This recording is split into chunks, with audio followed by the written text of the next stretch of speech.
পাহাড়ের ঢালে ছোট্ট একটা কটেজ, কাঠের এক ছোট্ট সাঁকো পেরিয়ে যেতে হবে সেখানে। চারদিকে সবুজ জঙ্গল, আর দূরের দিকে চোখ গেলে জঙ্গলে ঢাকা পাহাড়। সেই কটেজের আশেপাশে রয়েছে ছোট্ট পাহাড়ি ঝর্ণা, যে ঝর্ণার বয়ে যাওয়া মধুর শব্দে আপনার সকালের ঘুম ভাঙবে। তবে এত কিছু বর্ণনা একদম মিথ্যে নয়। সত্যি স্বপ্নের এই অঞ্চল আর কোথাও নয়, রয়েছে উত্তরবঙ্গেই। দার্জিলিংয়ের কাছেই রয়েছে রানা গাঁও। আর সেই গাঁওয়ের সবুজে ঘেরা জঙ্গলের মধ্যে প্রকৃতির শোভা একেবারে কাছ থেকে উপভোগ করার জন্য আছে একটি কটেজ, যার নাম নামসেওয়াল কটেজ অ্যান্ড হোমস্টে। দার্জিলিং থেকে ২৭ কিলোমিটার দূরে রয়েছে একটি অপূর্ব জায়গা।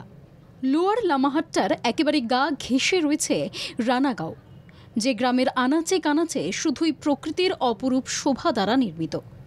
এই গরমে বঙ্গে বৃষ্টির দেখা নেই বহুদিন ধরে, যদিও সোমবার থেকে দক্ষিণবঙ্গের বেশ কিছু জেলায় বজ্রবিদ্যুৎ সহ বৃষ্টির সম্ভাবনা রয়েছে। তবে সেই বৃষ্টি কতদিন স্বস্তি দেবে রাজ্যবাসীকে তা নিয়ে সংশয় আছে। তাই একটু শীতল হাওয়ায় গা দোলাতে আর প্রকৃতিকে একদম চোখের সামনে থেকে উপলব্ধি করতে ঘুরে আসুন এই রানাগাঁও থেকে। যেতে গেলে আপনাকে ট্রেনে করে পৌঁছে যেতে হবে নিউ জলপাইগুড়ি। সেখান থেকে গাড়ি ভাড়া করে পৌঁছে যেতে পারবেন এই রানাগাঁওয়ে। যাওয়ার সময় পথে পড়বে রংলিওট চা বাগান।